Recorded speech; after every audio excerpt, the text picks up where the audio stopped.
Kata Ibnu Qayyim al-Jauziyah, dunia seperti bayangan, jangan dikejar, capek ngejar bayangan. Tuh pelari suruh ngejar bayangan tuh, finishnya bayangan ketangkep, yang menang dapat haji gitu. Susah ngejar bayangan, rumusnya apa? Gampang, berbalik, bayangan ikut. Balik ke akhirat, kejar orientasinya, nanti bayangannya akan ikut. Kita mengerti hidup itu untuk apa, berjuang untuk apa. Kenapa kuliah di sini? Karena tahu itu ulul albab. Jadi orang yang tahu hidup itu, dia mengerti mengisi waktu dalam kehidupan, dia siapkan sebelum itu dilakukan. Itu orang yang paham hidup. Ya, bukan bagaimana nanti bagaimana, disiapkan. Itu dari sebelum bangun tuh, siap-siap. Begitu kemudian sudah siap rencana, dibawalah dalam sholat. Supaya apa? Minta kepada Allah dimudahkan rencana itu. Diberi petunjuk, datang lewat sholat, sujud kita minta, asalnya begitu. Makanya para sahabat dari manapun akan beraktivitas, subuhan dulu, ke masjid dulu, doa, minta kepada Allah, lancarkan kalau bisnis lancar, kalau belajar mudah, kalau berjuang nyaman. Tidak ada orang Islam yang bangun dari tidur, beraktivitas, yang masih bingung. Ya, kita mulai sekarang. Oh iya, ada yang pengen cepat dimulai, baik. Al-Baqarah 214 tantangannya, Ali Imran jawabannya 142. Kita masuk ke ayat 142 dulu, baru urut ke topiknya. Bismillahirrahmanirrahim. Am hasibtum an tadkhulul jannata walamma ya'lamillahu alladhina jahadu minkum wa ya'lamus sabirin. Ada ayatnya? Baik. Nah, ini ayat umum dulu untuk semua. Am hasibtum an tadkhulul jannata. Apakah Anda duga begitu mudah untuk mendapatkan kesuksesan, anugerah tertinggi dalam kehidupan hingga surga di akhirat? Nah ini. Di jannah itu ada dua arti. Arti dunia, arti akhirat. Akar katanya, jannah ini seakar dengan kata al-jin. Dari jim dengan nun. Nanti ditambah sifat tak di ujungnya. Setiap ada kata yang diawali dengan jim dan nun, artinya sesuatu yang tersembunyi, tidak tampak. Karena itu kenapa jin disebut dengan jin? Karena memang fitrahnya tersembunyi. Dipasangkan oleh Quran jin, kalimat jin dengan ins. Ya ma'syaral jinni wal ins wa ma khalaqtul jinna wal ins. Nah ini pasangan itu disebutkan 18 kali dalam Al-Quran. Itu maknanya langsung berlawanan, paradoks. Jin punya tiga arti. Yang tersembunyi, satu.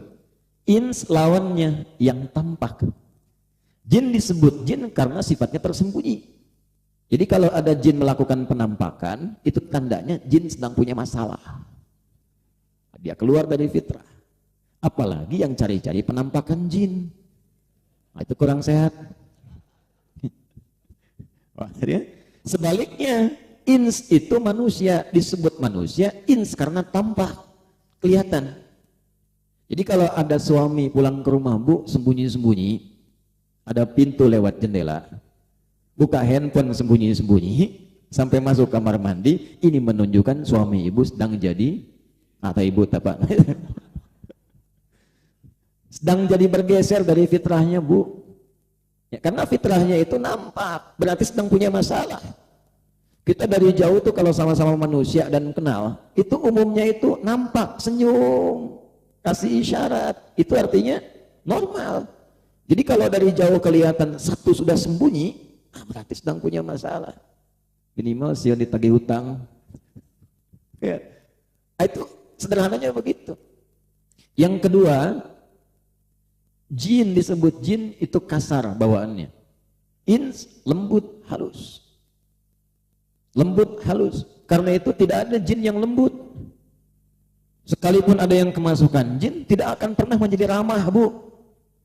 Mual aya anu kasurupan tiba-tiba dongkap ke masjid Al-Ikhlas. Punten abdi bade ngiring ngaos. Sedang kesurupan enggak mungkin itu. Ya, kalau tidak dia meracau, pasti dia akan mengacau. Sebaliknya, nah ini pelajaran moralnya. Manusia disebut ins karena bawaan dari lahirnya itu memang sudah lembut, baik. Karena itu terlahir dari rahim siapapun pasti kita menyayangi karena ada sifat kelembutan di dalamnya. Anak siapapun rasanya pengen gendong, ih lucu ya gitu. Terus belajar berdiri, Tiba-tiba neneknya ngelihat pas bunga kesayangan nenek, begitu cucu berdiri jatuh pecah, nggak marah tuh nenek. Cucuku sudah bisa berdiri katanya. Tuh yang belum tahu mah nggak paham, itu iklan di tahun 90-an. Mana budak ayeuna mah tuh kumaha. Coba nontonnya dilihat lagi yang bermanfaat. Dulu orang bikin iklan tuh ada edukasinya. Cucuku sudah bisa berdiri, bukan potnya yang diambil, Bu, cucunya yang dihargai. Sekarang ibu sekarang berbeda, handphonenya yang dihargai, anaknya yang ditinggal. Coba ibu lihat, kalau sedang pegang handphone anaknya nanya, kan yang dimarahin anaknya bukan handphonenya yang disimpan. Dulu tidak begitu, potnya dibiarkan pecah, cucunya yang dihargai. Mama, alhamdulillah kakak sudah hatam ad-duha. Sebentar, mama sedang sibuk. Balik, pertanyaan dasarnya dari Quran, engkau yang begitu lembut saat tumbuh, yang begitu diberikan penghargaan tinggi dengan sifat mulia, walaqad karramna bani Adam. Quran surah 17 ayat 70. Kenapa tumbuh kemudian jadi kasar? Lisan kok bisa pandai mencela? Bisa pandai untuk bisa menjatuhkan, melangkah kaki ke tempat yang tidak baik, yang semula diciptakan dalam keadaan baik. Itulah sebabnya kenapa muncul haram dari kata hurmah. Hormat itu dari bahasa Arab, seakar dengan kata hurmah asalnya. Hukum turunannya haram. Haram itu datang menjadi hukum bukan ingin membatasi perilaku kita, tapi menjaga kehormatan kita supaya tetap baik. Kenapa dilarang korupsi? Karena ketika seseorang melakukan perbuatan itu, kehormatannya jatuh di hadapan Allah, hancur di hadapan manusia. Kenapa haram untuk mencela? Karena ketika seseorang mencela itu, pasti kehormatannya jatuh. Kalau nggak percaya nanti Pak Kasdam ini sambutan, celak Pak semua Pak tuh. Ya, pasti Bapak akan dianggap rendah di hadapan manusia. Kenapa? Karena ada nilai-nilai yang tidak seharusnya keluar. Itu maksudnya. Nah, jadi kemanusiaan kita kadang-kadang sebelum keimanan, kemanusiaan pun dipertanyakan. Bayi itu begitu disayang, seluruh dunia melindungi, sampai anak-anak itu dilindungi. Lihat sampai piagam PBB, dalam suasana perang pun anak-anak diselamatkan. Jadi kalau ada orang sekarang belum lahir sudah dieksekusi ibu yang hamil, yang tengah mengandung, bayi-bayi yang habis, sedunia pasti marah. Kenapa? Karena melanggar fitrah. Itu yang terjadi kemudian dalam konteks kehidupan global kita sekarang di Palestina dan sebagainya. Yang ketiga, harmoni. Jin itu tidak harmoni, ins itu harmoni, rukun, padu, baik. Karena itulah ketika Islam datang, Islam menyatukan, merukunkan. Wa'tasimu bihablillahi jami'an wala tafarraqu. Turun ayat, kalian mesti bersatu, jangan terpecah belah, jangan terprovokasi, jangan ribut, rukunkan kehidupan kalian. Dulu jahiliyah kalian pecah, setelah hilang jahiliyah datang Islam, kalian menyatu. Yang tadinya memaki jadi mencintai, yang memukul jadi merangkul. Jadi kalau jadi orang Islam itu pasti bersatu, pasti menyatu, pasti rukun. Kalau ada orang mengaku muslim tidak senang dengan kerukunan, itu pasti dipertanyakan keislamannya. Jadi kalau ada konteks kerukunan beragama, orang Islam tuh gak harus diajarin, karena Qurannya sedang ngajak rukun. Nah ini yang harus diviralkan, materi-materi ini harus dibahas. Jadi harus bangga jadi seorang muslim, muslim wa tasyiwa. Saya muslim, abdi muslim, tapi bukan hanya di lisan. Quran menuntut masuk ke hati jadi perilaku.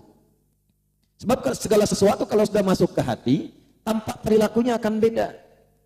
Ibu menyayangi anak dari hati, bukan dari lisan. Perhatian ke anaknya pasti beda. Kita mengaku muslim dengan hatinya, bukan hanya dengan lisannya, pasti perilakunya beda. Cara melihatnya beda, cara mendengarnya beda, cara bicaranya beda. Apalagi ketika mengaku sudah beriman, itu dari ujung kepala sampai ujung kaki diatur.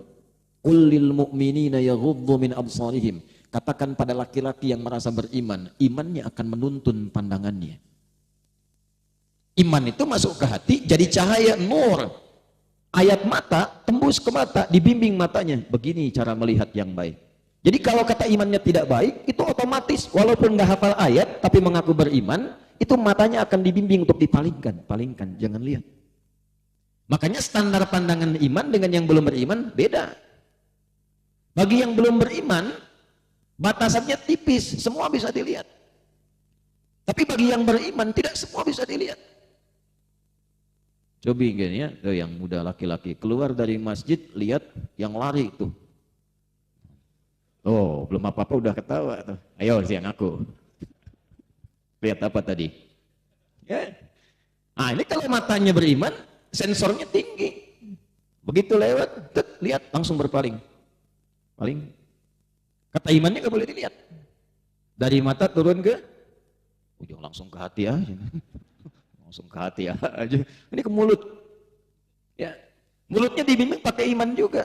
Al-Hujurat ayat 11. Ya ayyuhalladzina amanu la yasraqu min qaum la yaghtab ba'dukum ba'dha. Hai orang-orang yang merasa beriman, jaga lisanmu dengan imanmu. Jangan mencela, jangan merendahkan, jangan bikin hoax, jangan bergibah. Jadi begitu yang terpandang itu terlarang, ada koneksi dengan lisan, bisa langsung istighfar. Dia paling astagfirullahaladzim. Maka sedang keluar, begitu lihat, wih, astagfirullah. Tapi nggak paling itu astagfirullah. Kadang-kadang ada juga Pak gitu. Kenapa nggak berpaling? Kan kata Nabi pandangan pertama itu masih diizinkan. Iya tapi telila-lila atau EQM.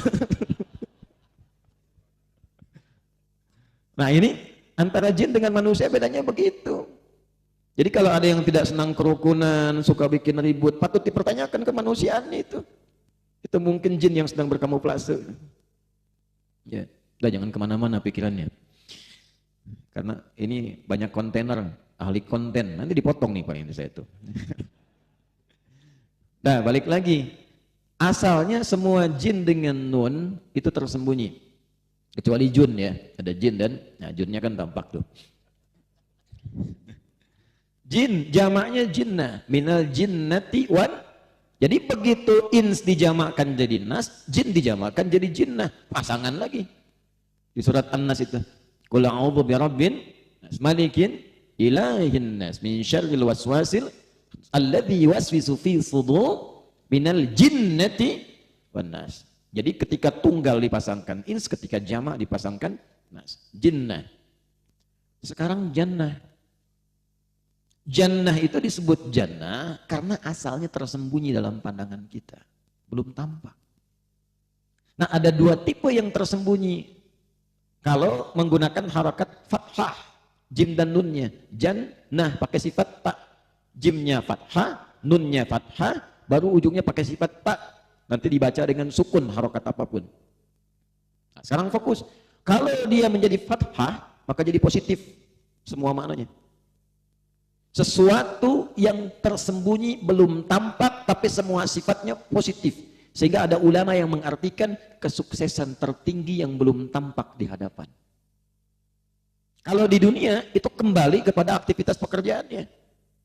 Di militer apa puncak kesuksesannya? Prajurit pengen jadi jenderal kan belum tampak di hadapannya. Bagaimana cara meraihnya? Ini yang sedang kuliah pengen IPK 4, pengen sukses wisuda, belum tampak di hadapannya. Bagaimana cara meraihnya? Puncak tertingginya saat kembali ke akhirat kita pun pengen sukses. Kenapa jannah disebut dengan surga, surga disebut dengan jannah? Karena saat ini belum tampak di hadapan kita. Sekarang pertanyaannya, perhatikan kalimat di dalam Al-Quran. Am hasibtum an tadkhulul jannata. Apa Anda merasa begitu mudah ingin sukses? Sementara itu belum diraih. Nah, jadi kalau kita bawa ini termasuk ayat tentang manajemen sukses dalam kehidupan. Kalau sukses itu caranya bagaimana? Dan ini akan jadi standar. Bahkan di antara materinya ada yang digunakan dalam training sekarang ini. Di perusahaan, di berbagai tempat dan sebagainya. Ayat ini ayat paling standar. Walamma ya'lamillahu alladhina jahadu minkum wa ya'lamu sabirin. Sementara belum diketahui pada diri Anda, belum dibuktikan, belum tampak di hadapan Allah dari diri kita itu dua hal. Jadi kunci sukses itu ada berapa? Dua. Yang satu, jahadu minkum. Keseriusan, kesungguhan, jahadu. Dari kata jahada yujahidu, akar katanya juhdun, turunannya 3. Ijtihad, jihad, mujahadah. Nih, satu. Oh, kita agak tajamkan ngajinya sebentar ya. Masuk kepada isinya nih. Kalau ingin sukses, syarat pertama, mesti serius. Nah, jadi kalau kuliah yang serius. Belajar yang serius. Jangan cuma masuk ke kelas, duduk paling belakang, ya. Duduk di kelas, bangku deretan belakang. Ya, di dalam kelas penuh dengan obrolan. Ya, jadi cuma masuk ke dalam kelas, duduknya paling belakang, nggak pernah nanya, nunggu ujian pinjam catatan teman. Nggak akan sukses yang begitu. Walaupun memang ada bakat pintar, terutama orang Indonesia. Saya pernah disoal sama orang Afrika waktu di Tripoli. Dulu saya dipercaya jadi amin khutbah, pemimpin para khatib yang ada di sana. Jadi kalau orang mau khutbah itu mesti minta izin sama saya. Nanti berikan makalahnya, apa yang mau dibacakan dalam khutbah. Ada orang Afrika datang, Syekh wallahi, Indonesia katanya teman saya. Orang Indonesia nih, kawan saya nih katanya, masalah. Mabika, kenapa saya bilang? Wallahi dari imtihan. Kita ini mau ujian. Sebulan mau ujian, saya belajar ngapalin. Besoknya mau ujian, si fulan Indonesia tuh pinjam catatan saya. Nilai keluar. Saya 7,5, dia 8. Saya bilang kamu belum tahu sistem SKS. Sistem kebut, sekarang ada yang sejam. Bakatnya memang tinggi. Tapi ilmunya nanti sesuai SKS-nya aja. Habis SKS, habis ilmunya. Jadi hanya untuk ujian. Selesai ujian, hilang ilmunya. Coba mahasiswa sekarang, tanya tuh yang dipelajari selama kuliah. Masih ingat gak? Nah orang Islam tuh kayak begitu. Masuk dengan keluar pasti beda. Sungguh-sungguh, serius. Ambil jurusan apa? Serius. Sungguh-sungguh, tekuni sampai paham. Lihat tafaqahu fid din. Quran surah 9 ayat 122. Orang Islam tuh kalau belajar sampai mengerti, paham, baru keluar kelas. Tak tahu, tanya. Sebelum masuk, baca. Itu yang dipakai. Nanti kualitasnya akan beda. Nah ini kesungguhan, keseriusan. Prajurit juga sama. Mau pilih apa nih? Di infanteri, di kavaleri misalnya. Ya, di armet, di macam-macam. Kalau sudah pilih, sungguh-sungguh, cintai, seriusi. Nah keseriusannya itu, kesungguhannya dibagi 3 bagian. Tenang, ini baru pengantar nih. 1, ada yang disebut ijtihad. Apa namanya? Ijtihad, kesungguhan merencanakan, membuat planning. Tuh. Yang kuliah mau selesai kapan? Mau nikah kapan? Nata waktu gimana? Jadi sebelum kita masuk itu rencanakan dulu. Kalau perlu mau ke kampus mana, survei dulu, mitigasi. Ruang kelas ke masjid itu berapa jaraknya, ke perpustakaan berapa tingkat, ada berapa jenis referensi. Saya mau ke luar negeri, kampusnya mana, saya minta dari sana kakak kelas tolong kirimkan kurikulumnya yang akan saya pelajari. Saya masuk ke sana, pertama masuk yang saya masuki apa?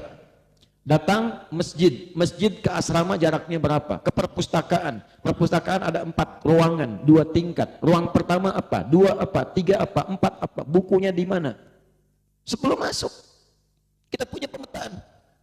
Dan hebatnya orang Islam itu setiap hari diajarkan oleh Allah dari mulai bangun tidur untuk punya planning kehidupan setidaknya di hari itu. Dan namanya dilekatkan pada nama sholat yang kita tunaikan pertama kali saat bangun. Sholat apa namanya? Subuh. Apa artinya subuh? Subuh itu apa? Tuh, tiap hari sholat subuh tapi nggak tahu subuh. Di Quran itu diajarkan jangan sampai kita mengerjakan sesuatu dan tidak tahu apa yang kita kerjakan. Subuh itu dari kata asbah. Quran surah 81 ayat 18, was-subhi idza tanaffas. Asbah itu artinya rencana yang optimal yang sudah disiapkan untuk dieksekusi. Jadi kalau orang Arab tanya begini, kaifa asbahta? Bagaimana kabarmu pagi ini? Ada rencana apa yang kamu kerjakan saat ini? Kalau kaifa haluk, itu masih umum. Kaifa halak? Alhamdulillah nabi khair. Umum. Tapi kalau sudah kaifa asbahtum, bagaimana kabarmu di pagi ini, di awal pagi ini, itu artinya bukan sekedar kabar. Pekerjaan bagaimana, rencana bagaimana, kegiatan bagaimana. Allah bersumpah dalam Al-Quran, was-subhi, demi waktu subuh awal kehidupan, idza tanaffas, saat nafas mulai keluar pertama kali, sudah siap kita untuk merencanakan kegiatan apa yang akan dilakukan.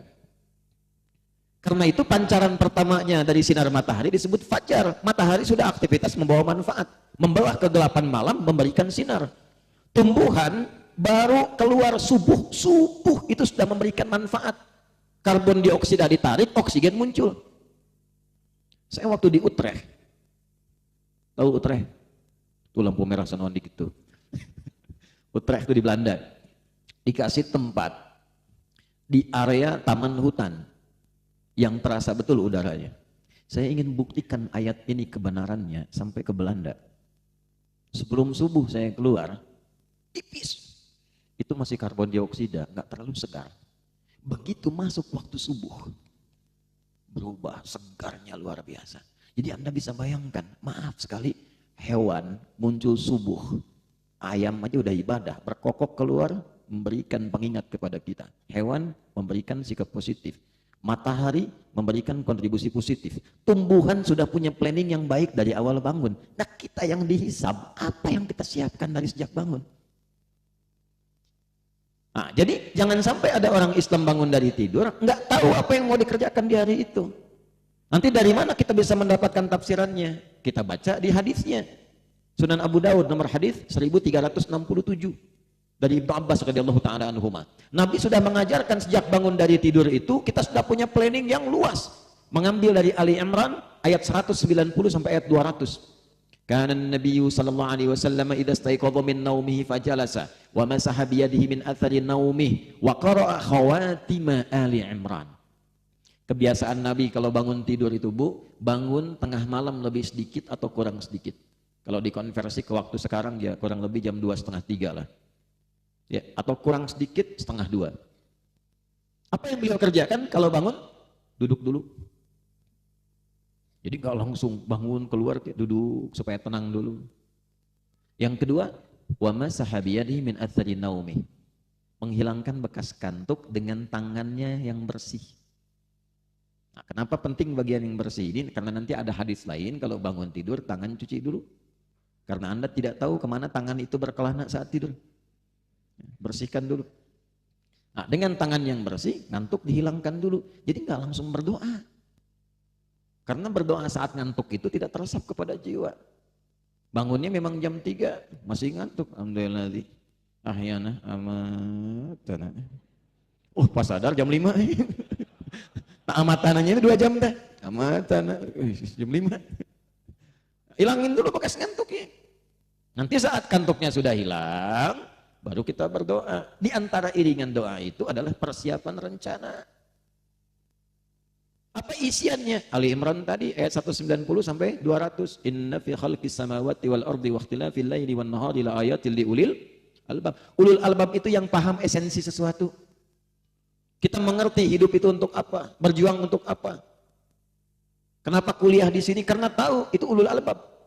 Jadi orang yang tahu hidup itu, dia mengerti mengisi waktu dalam kehidupan, dia siapkan sebelum itu dilakukan. Itu orang yang paham hidup. Ya. Jadi bukan engke kumaha, bukan kumaha engke kumaha. Ya, bukan bagaimana nanti bagaimana, disiapkan. Itu dari sebelum bangun tuh, siap-siap. Begitu kemudian sudah siap rencana, dibawalah dalam sholat. Supaya apa? Minta kepada Allah dimudahkan rencana itu. Diberi petunjuk, datang lewat sholat, sujud kita minta, asalnya begitu. Makanya para sahabat dari manapun akan beraktivitas, subuhan dulu, ke masjid dulu, doa, minta kepada Allah, lancarkan kalau bisnis lancar, kalau belajar mudah, kalau berjuang nyaman. Tidak ada orang Islam yang bangun dari tidur, beraktivitas, yang masih bingung, jam 7 mau apa, jam 8 ada di mana, jam 9 ngapain, itu mesti lengkap, hari-harinya jelas. Jadi nggak ada yang dikira-kira. Kukira hari Rabu ternyata hari Minggu. Kukira kau menunggu ternyata cari yang aduh pusing tuh. Pusing. Halo? Nah jadi kadinya deh. Nah ini satu merencanakan. Jadi kalau pengen sukses itu punya rencana. Kapan wisuda? Oh. Ya? Kapan jadi jenderal? Siapkan dari sekarang. Prajurit hebat itu butuh perencanaan dari sekarang, siapkan. Saya akan mengisi posisi ini. Jalurnya begini, ini seperti ini, yang dibutuhkan ini. Dari sekarang disiapkan. Kapan sesko? Ya, kapan begini, kapan begitu, itu disiapkan, itu ijtihad namanya. Kalau sudah disusun, dieksekusi. Jangan cuma jadi konseptor, pandai konsep tapi tidak dilakukan. Ya, nah, mau bersin sekali, 2 kali, lakukan. Alhamdulillah. Gak apa-apa, terusin. Kalau ini jangan ditahan. Nah, kebanyakan orang banyak konsep tapi nggak dikerjakan. Yang kedua mesti seimbang. Ini planningnya, eksekusi jangan diamkan. Nah, kesungguhan untuk memperjuangkan itu secara fisik itu disebut dengan jihad namanya. Peluangnya apa? Saya mau ke sini, harus ujiannya ini, pengen masuk ke ITB, pengen ke UI, pengen ke UGM, pengen ke ini. Itu kan ijtihadnya. Bagaimana jihadnya? Siapkan. Ikuti tesnya. Ikhtiarkan dengan fisik kita. Datang di awal waktu, itulah jihad. Jihad itu kesungguhan fisik untuk mengeksekusi setiap rencana yang telah kita siapkan. Jadi jihad bukan menyakiti orang. Ya. Kenapa para pejuang militer kita disebut berjihad? Karena mereka banyak secara fisik berjuangnya ketika keluar. Asalnya untuk mempertahankan. Banyak yang dipertahankan itu. Ya, harta kita dibawa dipertahankan.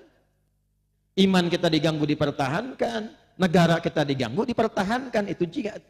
Karena itu ketika penjajah datang, ya Mbah Hashim Hadatus Syekh itu membuat resolusi jihad, disebutnya jihad bukan resolusi ijtihad. Semesta keluar semua untuk berjuang. Barang-barang gabung semuanya, itu jihad.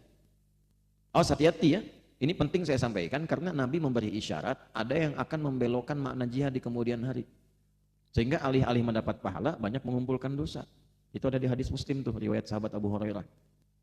Nanti pulang ke akhirat itu jadi nestapa, bukan senang bahagia. Nestapa itu. Jadi kalau bahasa Rusianya mah siling salahkeun kan. Orang-orang maneh cenah, oh orang maneh nana milu. Itu ada di Quran tuh. Itu ada. Nanti dengan setan saling berbantah-bantah itu. Yang paling menarik apa? Ya'ti yaumal qiyamati bi sholatin. Ada orang datang di hari kiamat dengan sholatnya yang banyak dia tunaikan. Bukan cuma sholat fardu, sholat sunnah dia kerjakan. Wasiyamin, puasanya rajin. Wazakatin, dia siapkan zakat. Tapi sayang, ya'ti qad syatama hadza. Ternyata dia pun suka mencela. Jadi akan ada orang ditemukan kelihatan rajin sholat, hafal dalil, tapi lisannya pun sibuk mencela orang. Wa syatama hadza, gemar menuduh. Ribut aja. Baca Quran belum benar, bacaan orang lain dikoreksi. Rame itu. Ya. Wa qadzafa hadza, menuduh. Wa daraba hadza, senangnya berkelahi, ribut. Kalau tidak ketemu offline, online. Kalau nggak ketemu offline, online, saling perang status. Gak nyangka ya dia begitu. Ah, nyangka kan. Orang yang bilang tidak nyangka, nyangka. Oh itu. Gak nyangka ya, nyangka itu teh. Hati-hati itu. Status. Kan sebetulnya status itu bukan statusnya yang penting, komennya yang ditungguin. So, kayak kan. Nah itu tuh kalau nggak ada offline, online, baliknya ke situ. Ya, jadi repot tuh. Nanti ada hadis lain tentang percepatan digital itu. Akan ada satu masa percepatan digital tinggi, tandanya taqarrubul aswaq, pasar mudah diakses. Itu hadis sahih. Jadi kalau dulu ibu berangkat ya ke Kosambi kemana ya, itu naik ojek, naik angkot, sekarang klik datang barangnya. Wa taqarrubuz zaman, waktunya cepat. Setahun kayak sebulan, sebulan kayak sepekan, sepekan kayak sehari, sehari kayak sekilatan. Itu hadis sahih. Rasanya baru kemarin, sekarang ketemu lagi. Itu hadis sahih. Nah, saat yang sama yantashirul kadzib tantashirul fitan. Masalahnya lebih kompleks, manipulasinya banyak, sulit membedakan yang salah dengan yang benar, fitnahnya makin banyak. Kenapa? Karena yang tadinya offline berubah jadi online. Nipu dulu offline, sekarang online. Tuh. Judi dulu offline, sekarang online. Dan makin kompleks. Saya lihat makin repot nih, karena Zeus pun sudah berjudi itu. Repot. Aduh, saya mau nengok pesantren ke Banten, saya lihat tuh Spiderman udah ngemis tuh. Udah, balik lagi. Nah puncaknya apa kaitan dengan tadi kita jihad itu? Wasafaka dima, wasafaka dama hadza, dan ada yang menumpahkan darah, di dalamnya menyebut dia nama-nama, teriak syiar, Allahu Akbar, tembak, Allahu Akbar, bom ini. Cuman bukan pada tempatnya. Hati-hati itu. Ikut pengajian, suruh ngebom ini, nyebut jihad, nah ini bahaya itu, hati-hati itu. Itu bukan bagian dari tanda kebenaran, ada standarnya, dan nggak boleh itu tiba-tiba langsung begitu keluar, nggak ada standar. Gimana sesuatu disebut jihad dalam perjuangan itu ada standarnya. Itu tentara kita yang keluar benar-benar jihad nggak disebut mujahid, ini yang meledakkan sana sini disebut pejuang, itu pulangnya nestapa. Lihat nih, tu'khadhu hadza min hasanati wa hadza min hasanati. Kalau ada orang sholat, Baru selesai sholat sudah mencela orang, itu pahala sholatnya diberikan pada yang dicela. Hilang. Ya. Ini kadang belum sholat sudah mencela. Saya imamna eta, panjang ya. Mentang-mentang baru lulus teh imam teh cenah Yasin, Baqarahan, nengok. Nah, makanya imam juga mesti bijak. Sebelum dia mimpin lihat dulu ke belakang. Ya, nggak boleh langsung formalitas. Istau. Mau menjawab sudah tahu. Lihat dulu. Wajah itu kan banyak. Oh ini wajah penghafal Quran, wajah Baqarah, Nisa. Ada yang tidak kuat berdiri lama. Oh, ini pojok kanan, ikhlas-ikhlas semua sholatnya. Ya. Kesimpulannya ambil jalur pertengahan Al-Kautsar. Ya. Yang pendek. Nah, gitu. Yang paling tinggi itu begitu. Kalau ada tiba-tiba nekat, tidak pada tempatnya, bom, ledakan ini. Orang yang sengaja melakukan tindakan pembunuhan, ada korban jiwa, apalagi beriman, itu bahasa Qurannya seakan pesan kafling di neraka jahanam. An-Nisa tuh coba. Begitu masuk ke ayat 94, wa may yaqtul mu'minan muta'ammida, siapa yang sengaja merencanakan pembunuhan. Ada korban satu aja. Apalagi dia beriman. Fajazauhu jahannam. Maka seakan ia pesan kafling di neraka jahanam. Khalidan fiha, 2, kekal di dalamnya. 3, wa ghadiballahu alaihi, dimurkai oleh Allah. 4, wala'anahu, dilaknat oleh Allah. 5, wa'addalahu adzaban 'azima, dijanjikan disiksa berlipat. Jahanam saja sudah berlipat, ini dijanjikan berlipat lagi siksanya. 5. Hati-hati itu. Makanya saya sering katakan tuh waktu yuk, kita berdoa nggak boleh terjadi lagi ya, kita jagain tuh. Di Jalan Tamrin itu, izin bang, meledak, duar itu. Begitu di Lampung, tuh kata jamaah Tenaros, jamaah bertanya satu, Ustaz, apakah di Jalan Tamrin itu termasuk jihad fisabilillah?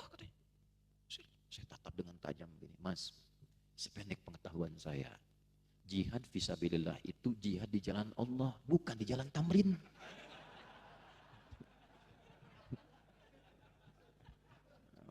Mesti hati-hati tuh ya doktrin. Tapi kalau Nabi sebutkan dulu pasti kejadian itu. Ya. Nabi kan petunjuk dari Allah itu. Kayak kalau ada yang aneh-aneh itu tinggalkan. Konsisten saja kita arahkannya pada yang baik. Asalnya jihad itu. Perjuangan fisik. Untuk menyiapkan apa yang telah kita rencanakan dalam aspek yang positif. Dalam konteks militer, mempertahankan dari segala sesuatu yang bisa merusak. Jadi bukan destruktif sifatnya. Bukan ingin merusak, bukan ingin menghantam, tidak. Mempertahankan sesuai dengan aspek resikonya. Kalau serangan begini, begini caranya. Kalau ini begini, begini planningnya. Itu dasarnya. Nanti kita turunkan. Ketiga, mujahadah, ini yang tidak mudah. Jadi ijtihad ada aturannya, jihad ada aturannya, kemudian mujahadah. Nanti ketiganya ini akan dirinci di Quran. Mujahadah itu perjuangan melawan keadaan emosional kita. Saya pengen lulus dari ITB. Saya pengen lulus dari Unpad. Saya pengen lulus dari bla bla bla. Kapan saya lulus? Mesti 3,5 tahun. Fakultasnya ini, jurusannya ini, kosannya di sini. Disiapkan berangkat kuliah. Saat berangkat cuaca cerah. Saat hujan masih semangat gak? Jangan jauh-jauh kuliah nih. Sekarang kita mau datang subuhan. Dan mau berangkat siap-siap, cerah biasa keluar. Tiba-tiba gerimis, Bu. Tuh, Bapak kalau gerimis jadi berangkat enggak? Perjuangannya bukan hanya fisikal, perjuangan melawan gejolak hati kita. Berangkat enggak? Gerimis. Belum berangkat, istri tanya, "Pak, kenapa belum berangkat?" "Hujan." "Kan cuma gerimis." "Takut teriak." "Oh, takut teriak." "Ayah, gitu, takut teriak." Pakai payung. Nanti detail tantangannya ada di Al-Baqarah ayat 214. Ini unik, ini bukan cocok logi. Ada memang secara numerik itu ayat-ayat tertentu yang secara penomoran itu menarik. Tantangannya Al-Baqarah 214 di bawah kanan. Solusinya Ali Imran 3142. Duanya pindah ke belakang. Jadi kalau kita bisa mengamalkan yang Ali Imran, tantangan ini lewat. Prajurit juga demikian. Abdi negara demikian. Dari yang kecil-kecil, wadhara sudah mulai mengganggu secara fisik. Saya langsung masuk ke detail ya, kalau diurai satu-satu nanti kita agak lambat. Ya. Jadi saya gambarkan suasananya, ini ayat. Turunnya itu saat akan persiapan dan tragedi serta keadaan yang terjadi dalam perang Uhud. letaknya di Madinah. Peristiwanya terjadi pada tahun ketiga Hijrah. Kalau dikonversi ke Masehi, tanggalnya 23 di bulan Maret. 625 Masehi. Lokasinya kurang lebih 5 mil dari Masjid Nabawi sekarang. Ya. Mudah-mudahan yang belum umrah haji bisa disegerakan insyaallah ya. Baik. Nah, nabung tidak cukup dengan amin, nabung. Siapin dari sekarang. Nah, amin itu ya ongkos nama hese ya tuh. Ya, amin. Nah, minimal ikhtiar. 5 mil jaraknya. Nah, ini menarik, jarak dari Masjid Nabawi 5 mil, bentangan medannya 5 mil, ketinggian bukitnya itu kurang lebih 1000 mdpl. Kurang lebih 1000. Yang menarik, suasana Uhud ini, perjuangan di Uhud ini ada latar belakang. Yang latar belakang ini nanti bisa jadi pelajaran besar. Nanti mungkin satu saat kalau ada satu khusus sesi tertentu, ini khusus lah di TNI, nanti kita bisa sharing gitu. Ya, karena nanti ada kaitan-kaitan dengan aspek-aspek lain. Di situ nanti ada militer itu ada terkait dengan satu dari mulai persiapan, antisipasi mental kalau prajurit desersi itu gimana dari awal disiapkannya, kemudian memetakan kekuatan musuh, mengatur strategi, zikirnya apa sampai keadaan yang mungkin terjadi bagaimana. Nah, latar belakangnya ada 2. Jadi memang seringkali terjadi perang itu motifnya 2. Satu karena faktor ekonomi, karena kecenderungan orang itu lapar dan sebagainya, bisa keluar tuh puncak tertingginya melakukan tindakan-tindakan yang tidak pantas. Kedua, kalau bukan faktor ekonomi dan lapar, itu keserakahan dari nafsu. Ingin punya wilayah begini, ingin menaklukkan ini, ingin begini. Nah, itu 2 faktor itu saja. Nah, ini yang terjadi dalam pelajaran perang Uhud. Dari pihak Quraisy yang ada di Mekah, faktor keserakahan tinggi. Karena merasa ditaklukkan dalam perang Badar mereka kalah, lawan pasukan yang seadanya, bukan ahli perang, orang-orang biasa, kalah. Kurang lebih 300 lawan 1000, ada yang merinci 313, lawan 1000 kalah yang 1000. Dan pemimpin pasukan yang hebatnya dikalahkan. Dari yang 300 ini, menang lawan yang 1000. Direncanakan dengan lebih spesifik, mereka tidak main-main lagi. Maka disiapkan revenge. Kita harus taklukkan, gak boleh kalah, kehormatan nih, taklukkan sampai ke Madinah. Kurang lebih 400 kilo dari Mekah Al-Mukarramah. Maka apa yang terjadi? Mereka menyiapkan lebih serius, digandakan 3 kali lipat, dari 1000 jadi 3000. Dipilih panglima militernya, ya, itu orang yang paling hebat jenderal perang di zamannya, Khalid bin Walid. Pemimpin berkudanya anak Abu Jahal, Ikrimah bin Abu Jahal. Itu bukan sembarangan, kavalerinya itu ahli betul dalam kuda. Disiapkan 3000, 2800-nya infanteri, 200-nya kavaleri. Kudanya pun bukan kuda biasa, yang mimpinnya pun ahli strategi. Yang tidak pernah kalah rekornya, 100% selalu menang, Khalid bin Walid. Dan ahli kuda luar biasa, Ikrimah itu. Ya. Dan dua-duanya hebatnya nanti masuk Islam. Nanti ada profesor Pak, nanti kapan lah secara internal bisa belajar, ada profesor dari luar negeri, itu mengkaji tentang Khalid dan kejeniusan strategi militernya. Bapak kalau yang ini pasti pernah tahu itu. Itu sampai dikaji itu. Karena nggak pernah kalah. Pedangnya utuh. Sampai beliau meninggal di pembaringan itu. Ya. Nah, saya balik dulu. Kemudian disiapkan sampai salah satu yang menyertai di antara provokatornya ada yang perempuan. Hindun itu yang kelak nanti membedah dadanya Sayyidina Hamzah dan mengunyah hatinya itu. Ya. Lalu ada Abu Sufyan ikut semua. Nah, ini terorganisir sehingga nanti salah satu komen di kemudian hari belajar dari itu, Sayyidina Ali bin Abi Thalib itu memberikan sebuah komen, al-haqqu bila nizamin yaghlibuhul batilu binizamin. Kebenaran yang tidak teratur, yang tidak satu komando, yang melanggar aturan, yang tidak tertib, itu pasti akan kalah dengan keburukan yang terorganisir. Ini semua terorganisir, disiapkan betul semuanya. Dan disiplin. Kalau kata Khalid masuk dari sini, keluar ke sini, nyergapnya begini, ikuti semua. Nah, Nabi belajar dari pengalaman yang perang Badar, menyiapkan jumlah pasukan lebih banyak, 3 kali lipat juga, 1000. Ya. Jadi yang dari sana 3000, yang pasukan Nabi berapa? 1000. Nah, cuma nanti yang ikut 1000 ini ternyata tidak sama hatinya. Niatnya tidak sama. Ada 3 golongan. 1, alumni Badar dan orang beriman yang memang berjihad betulan. Dia ingin membela bangsanya demi beribadah pada Allah Subhanahu wa taala. Niatnya ibadah, kesatrianya untuk mewujudkan sifat patriotnya, membela negaranya. Yang kedua, ini yang numpang rame. Cuman pengen ikutan, bener nggak ada malaikat waktu Badar itu katanya. Ikut-ikutan aja, numpang ikut tuh, ya. Pokoknya ikut-ikut. Yang kalau sekarang beginilah, prajurit ada yang beneran berjuang, ada yang beneran ikut serta aja. Kata negara berangkat, kita ikut. Kita pengen lihat aja. Ya.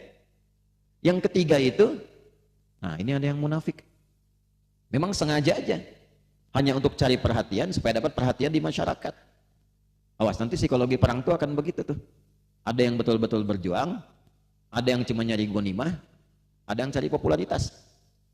Ada yang numpang aja tuh, yang penting aksinya udah ketahuan, tercatat tanggalan keluar. Awas tuh, lah seri itu.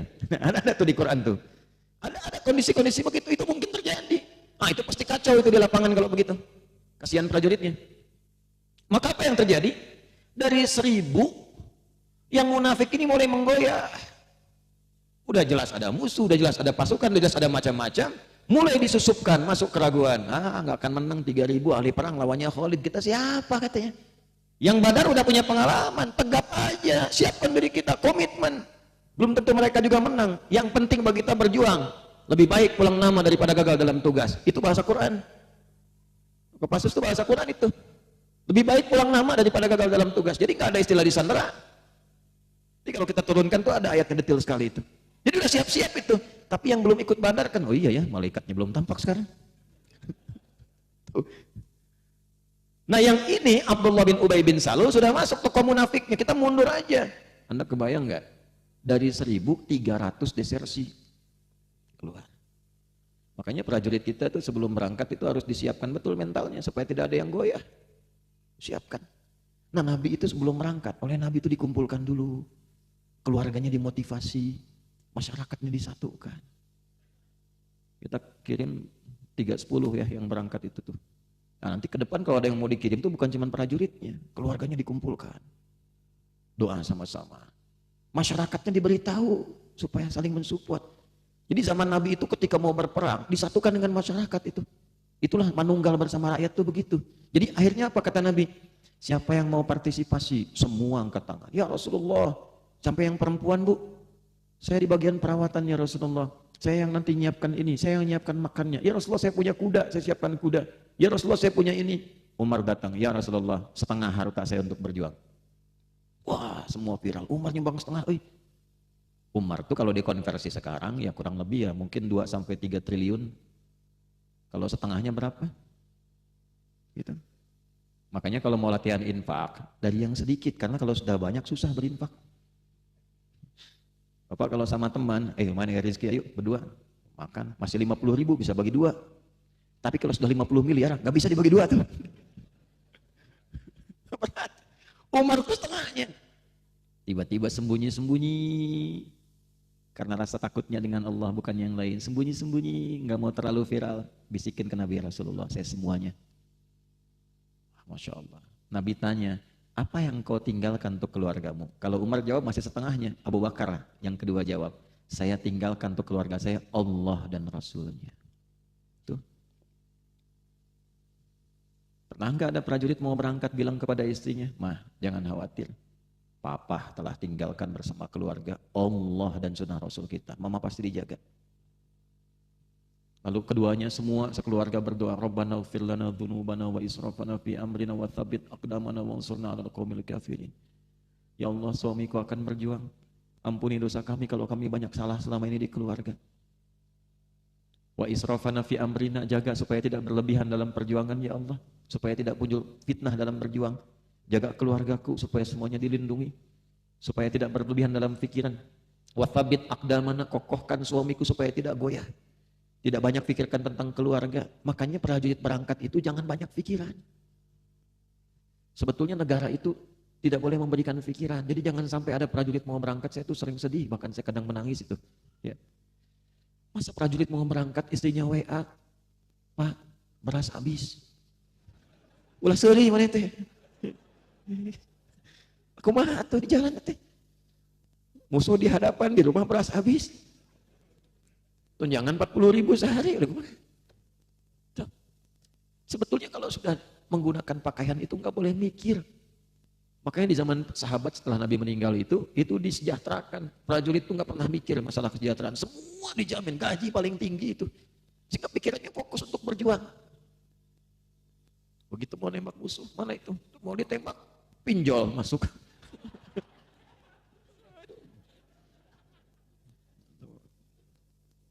Itu Anda tuh tertawa karena tidak tahu kondisinya.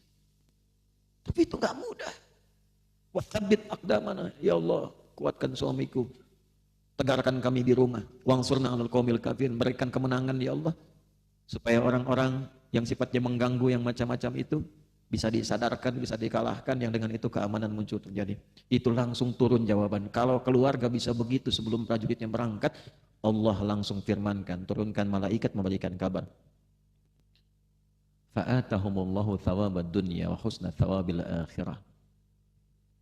Maka Allah berikan jaminan kemuliaan dunia dan jaminan tertinggi saat di akhirat. Kesejahteraannya dikirimkan dari sisi yang tidak diduga, ketenangan diberikan. Saat di akhirat, kalaupun meninggal dalam perjuangan, tidak harus mikirkan yang lain.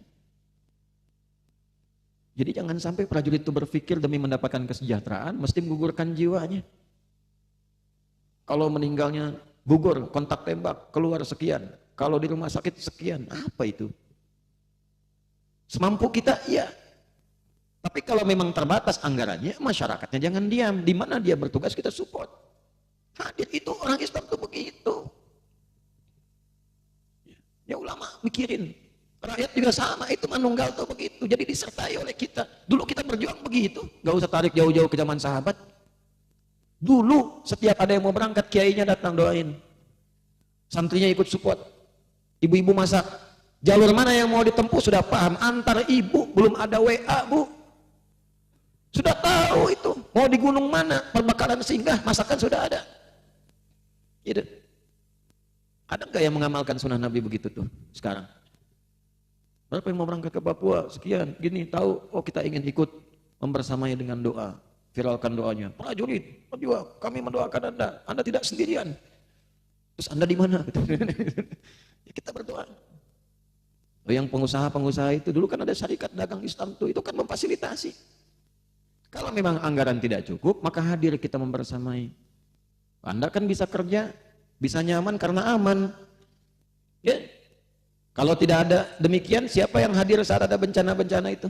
Saya itu kemarin ke Luwu.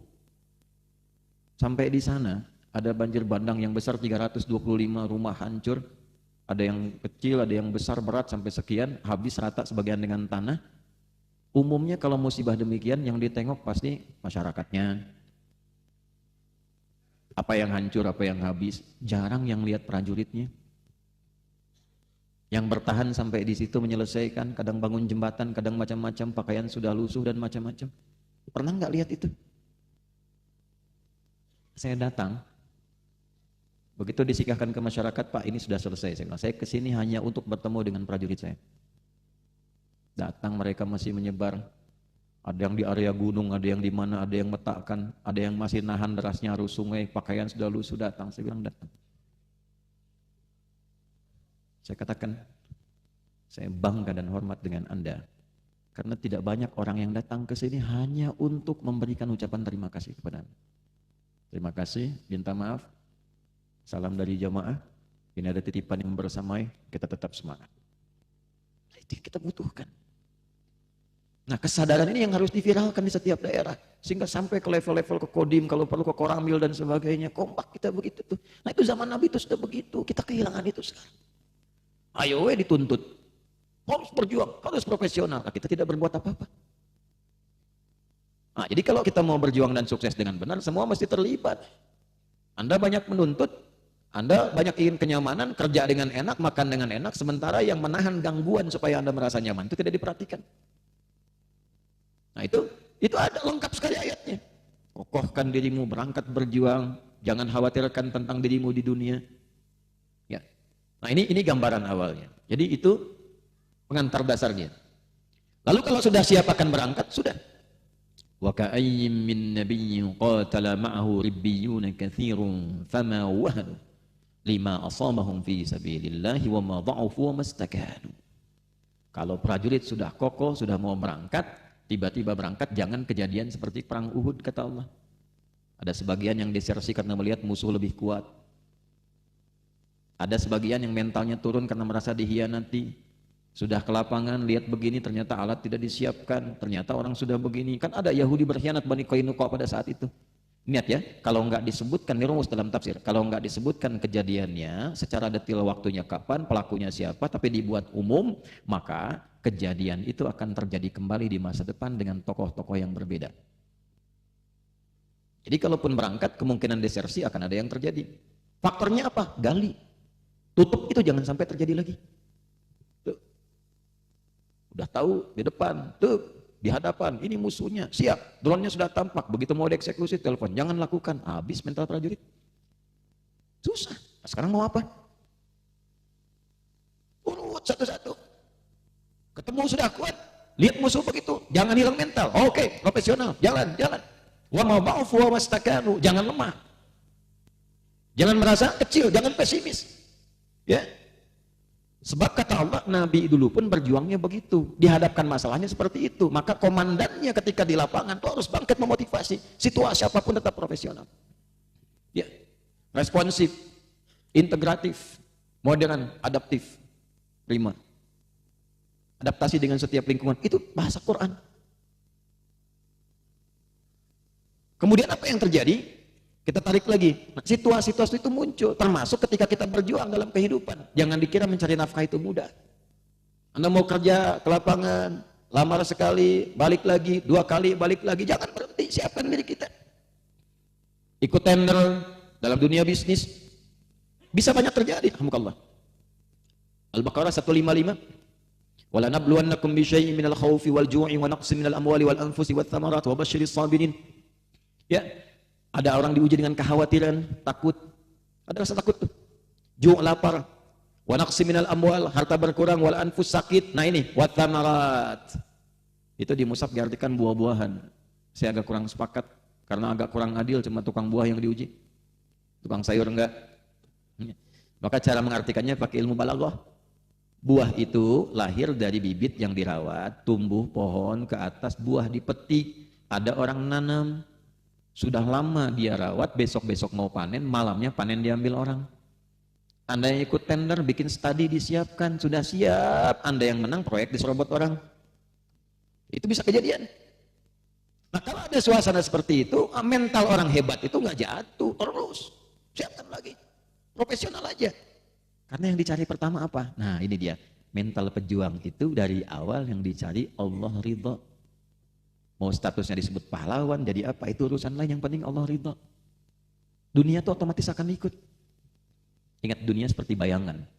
Kata Ibnu Qayyim Al-Jauziyah, dunia seperti bayangan. Jangan dikejar, capek ngejar bayangan. Tuh pelari suruh ngejar bayangan tuh. Finishnya bayangan ketangkep. Yang menang dapat haji gitu. Susah ngejar bayangan. Rumusnya apa? Gampang, berbalik, bayangan ikut.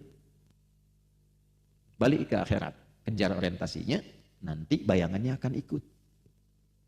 Ya, itu poinnya. Makanya orang-orang hebat yang meniatkan perjuangannya karena Allah, dunianya ikut, disebut pahlawan nasional, difasilitasi oleh Allah. Ada Anumerta Kopda Suparlan, itu orang hebat.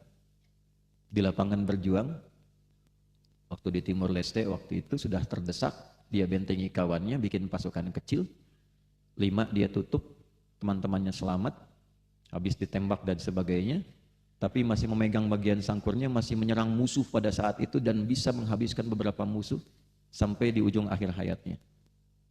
Yang ingin saya ceritakan bukan itu. Pangkatnya masih biasa, bukan pangkat tinggi. Tapi jauh setelah wafatnya beliau, karena niatnya untuk beribadah, melalui perjuangan membela bangsa negaranya, maka diabadikan namanya. Ya, kalau Anda masuk ke Separa, di Kopassus, di Batu Jajar itu ada masjidnya tuh, ada menara Suparlan, bikin masjidnya di situ dengan bagian dari namanya. Kalimat terakhir saat berjuangannya kalimat Allahu Akbar. Tuh, Allahu Akbar tuh mahal. Allahu Akbar sampai meninggal syahid. Maka diabadikan namanya 5 kali sehari dalam adzan yang dikumandangkan di masjid yang dengan namanya. Di tempat semua pasukan khusus berlatih. Allahu Akbar, Allahu Akbar, Allahu Akbar. Itu kalau tahu sejarah, di situ dikumandangkan, bukan cuma datang untuk sholat. Menggema tuh namanya seperti sosok ini. Walaupun pangkatnya di dunia biasa, tapi menurut Allah sudah ini luar biasa. Allah berkehendak kun fayakun jadi. Jadi kalau sudah berjuang jangan berpikir macam-macam. Bintang itu sila pertama ketuhanan yang Maha Esa. Lah tatanya sempurna itu melatihnya sempurna di Jenderal Sudirman itu terbukanya ke atas begini, ke atas karena bintangnya itu dari atas ya.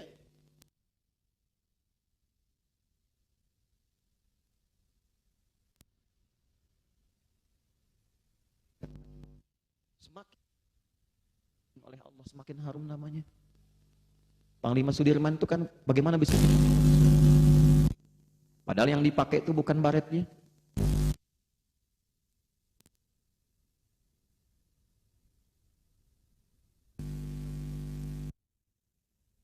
Dengan bagian besar dari baligonya ya, memang baik jadi orang penting, tapi lebih penting jadi orang baik. Orang taunya cuma Hugeng, padahal lengkapnya itu Hugeng Iman Sentosa. Imannya disembunyikan terus sampai meninggalnya baru dituliskan di batu lisannya, pada hari ini telah aku buktikan bahwa imanku betul sentosa. Karena itu oleh Allah diabadikan sampai sekarang. Kalau kita berjuang pakai iman, kesatria itu akan ditampilkan. Sampai sekarang keluarganya dirawat. Jenderal Sudirman diperhatikan, bahkan ada Sudirman Award. Kan sudah jelas keturunannya, tinggal kita ikuti saja. So Pangeran Diponegoro coba, sampai sekarang. Masih kita kenal, jadi Kodam di Kodam 4. Ya, nah teman-teman juga begitu, di keilmuan seperti itu. Al-Kindi, Al-Farabi, Al-Ghazali, Al-Khawarizmi, orangnya sudah tidak ada, sampai sekarang kita masih kenang. Kenapa? Karena lillah. Itu saya mau ngikutin tuh susah sekali, luar biasa. Buku ditulis dengan ikhlas. Imam An-Nawawi itu saat beliau sudah menulis 1000 lembar, 1000 kertas. Ini kisah nyata. Saya mengajar di Malaysia di depan PM dan lain sebagainya itu tentang Imam Nawawi. Beliau sudah menulis 1000 lembar ilmu yang sangat mahal. Tiba-tiba minta pada muridnya, tolong itu hancurkan aja, buang semua. Karena saya merasa ada yang belum ikhlas yang saya tuliskan dari situ. Ada yang belum ikhlas. Ada orang pesantren di sini? Kan tahu jurumiyah ya? Kalau ngaji nahu itu, al-kalamu huwal lafdzul murakkabul mufidu bil wad'i wa aqsamu thalathatun ismun wa fi'lun wa harfun wa ya? Amal ismu wa kalimatun dalat ala ma'nan fi naqsin wa la muqtaran bi zamanin wad'an. Jurumiyah tuh. Son Haji. Kenapa disebut jurumiyah? Itu dari nama peristiwa begitu beliau nulis itu untuk anaknya, beliau ingin tahu diridhoi Allah atau tidak. Maka tinta dari kertas itu dituliskan, lalu dibuang ke sungai begini. Beliau katakan jarmiyah, jarmiyah, air ngalir. Kalau Allah ridha, tintanya akan nempel terus. Kalau tidak ridha, tintanya akan terbawa air. Kalau kita mungkin air jangan ngalir, jangan ngalir. Beliau tidak, jarmiyah, jarmiyah, jarmiyah. Airnya mengalir terus, tintanya nempel terus, tidak luntur. Maka kitabnya dikenal dengan jurumiyah. Itu asal. Sekarang kitab belum diedarkan, sudah minta royalti. Saya tuh agak sebel luar biasa tuh di awal bulan ini. Kita sudah siapkan buku hafalan Quran, cetak dibagikan, bagikan ke masyarakat. Cetak itu alhamdulillah mungkin udah ratusan ribu kita bagikan tuh. Cetak dibagikan gratis, 3 buku 1 paket. Tiba-tiba, saya lihat, kenapa muncul di Shopee, Tokopedia, harganya pun luar biasa. Ada juga yang beli itu. Nanti mas saya titip di BMP tuh ya, paket ini ya. Biar nanti yang sekitaran Bandung ngambil ke BMP. Di Jalan Lombok tuh nanti yang pengen hafal Quran apa, nanti kita bikin program tuh Pak, pendampingan tuh. Ya, ambil gratis. Makanya yang cetakan berikutnya sekarang akan dituliskan tuh. Ya, ini khusus wakaf, tidak diperjualbelikan. Nah itu dimasukkan. Kalau masih dijual juga dong teingan teh. Dosa sih Ustaz. Ya. Nah itu yang kita lakukan itu usaha berlatih. Lepaskan. Karena itu beragam tempat saya sudah berusaha. Jangan ini ya, jangan repot. Kalau menang saya itu saya punya cuma 2. Satu sehat, kedua waktunya sesuai, saya datang. Sehari itu ada 300 undangan kurang lebih. Setahun 365 hari. Jadi kita atur. Kadang keluarga saya belum dapat waktu, dari 24 jam kadang nggak dapat, kadang 2 jam pulang ketemu, itu pun masih diketok juga sama orang datang. Maka kita atur. Alhamdulillah tidak ada, berusaha untuk tidak ada pikiran-pikiran duniawi itu. Alhamdulillah sudah kontrakkan dengan Allah dan oleh Allah difasilitasi. Justru ketika seperti itu tuh lebih kuat diberikan fasilitasnya. Dulu pesan tiket pesawat, sekarang sudah nggak boleh. Jangan yang ini, ada hidayat pesawatnya yang ini aja berangkat. Jangan ini, itu nggak beli Pak. Dikasih hadiah sama Allah semua nih, vest, jubah, jam ini. Saya tuh yang paling susah untuk bagaimana cara bersyukur lagi itu, ya kadang hal demikian Pak Ibu. Jadi kalau Anda mencari siapa di belakang Ustadz Adi, itu kurang akidah. Allah, saya punya Allah. Saya nggak punya backing siapa-siapa. Ya Allah yang sudah siapkan semua. Kendaraan berangkat, siapkan. Allah pilih siapa saja. Setelah itu ada kantor kita wakafkan. Pak Jenderal pernah datang ke tempat kami. Kursinya, karpetnya, bikin pesantren dari tanahnya, wakaf, semua wakaf. Saya tak memiliki, coba mengelola. Beli tanah sedikit buat kuburan kalau meninggal, bukan di tanah wakaf. Wakaf itu orang untuk pesantren. Kami cari lagi tanah sedikit untuk meninggal supaya nggak pakai tanah wakaf itu. Masuk. Alhamdulillah sampai sekarang kacamata di paling aneh. Kalau ada model baru, datang. Saya bukan ngasih kode ke tukang kacamata, bukan. Ini cerita saya. Bukan, habis ini, oh ini model baru. Bukan. Datang, kalau ada masih biasa. Ukurannya pas. Sesuai dengan minus dan siri. Saya kan nggak tahu berubah kapan, nggak pernah ngecek, udah lama. Tapi begitu dipakai selalu pas. Ini kalau saya buka Bu, ibu-ibu dengan bapak-bapak sama nih. Pakai di mana aja ibu-ibu sering saya.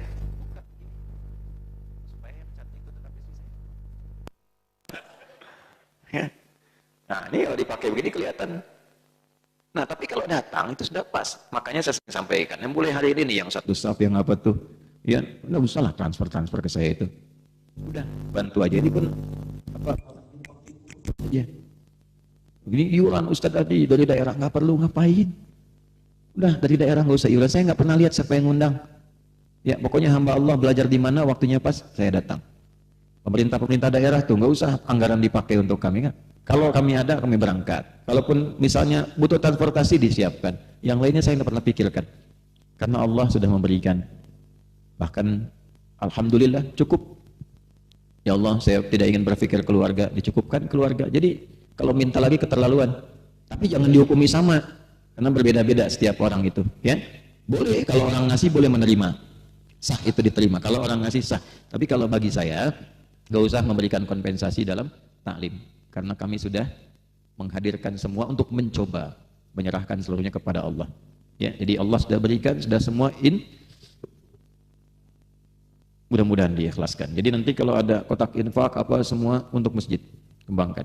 Satu saf kegiatan, ya nggak usah diberikan ke saya, nggak usah. Kita hidupkan supaya masjidnya makmur, ya dananya cukup, pengelolaannya baik. Nanti satu saf geraknya juga baik, itu aja gunakan supaya teman-teman juga baik dalam beraktivitas. Saya tidak usah, kalau perlu apa yang bisa saya optimalkan kita optimalkan.